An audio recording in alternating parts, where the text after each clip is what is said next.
जब मिले थे हम पहली बार, तुम करीब आए थे मेरे। तुम्हें मैं अच्छी लगने लगी थी और मैं भी तुम्हें पसंद करने लगी थी। तब तुम्हें मेरे साथ वक्त बिताना अच्छा लगता था और मुझे भी तुमसे किया हर वादा सच्चा लगता था। घंटों घंटों फोन पर बातें किया करते थे तुम और मुझसे मिलने के बाद अक्सर लेट सोया करते थे तुम। हर बात पर तुम मेरे लिए केयर दिखाते थे। रूठ जाऊं मैं कभी तो तुम झट से मनाते थे। 25 से 30 किलोमीटर तक रोज मुझसे मिलने आया करते थे और उसके बाद मुझे घुमाने भी ले जाया करते थे। तो क्यों आज साथ होकर भी हम साथ नहीं, और क्यों इस रिश्ते में अब पहले जैसी कोई बात नहीं? क्यों हमारे वो पहले जैसे हालात नहीं, और क्यों आज मेरे हाथों में तेरा हाथ नहीं? एक छत के नीचे रहकर भी तू अजनबी बन गया है।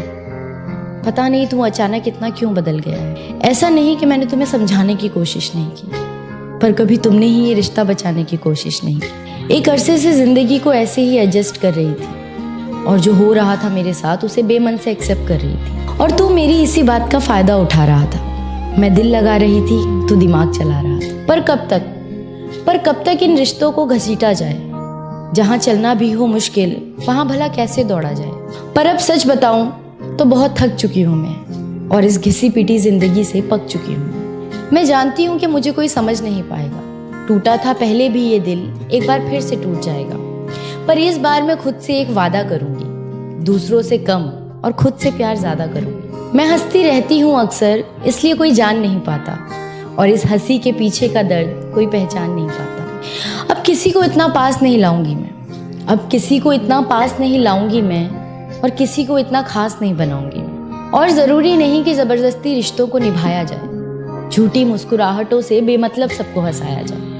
हम अक्सर ये सोचकर चुप हो जाते हैं कि लोग क्या कहेंगे, रिश्तेदार क्या कहेंगे, पर जिन्होंने कभी आपका दर्द जानने की कोशिश तक नहीं की, आप उनसे क्या उम्मीद रखेंगे? और इस दर्द में रहना है या इससे बाहर निकलना है, इसका फैसला सिर्फ आप कर सकते हैं। जरूरी नहीं कि अगर आपके पेरेंट्स के एक्सपीरियंस अच्छे हों तो आपके भी होंगे, उनके डिसीजंस अच्छे हों तो आपके भी होंगे। जिस सिचुएशन को आप फेस कर रहे हैं उसे आप ही बखूबी जानते हैं और कोई नहीं, और जो आपको समझता होगा वो आपकी सिचुएशन को भी समझेगा। और शायद हमारा सफर यहीं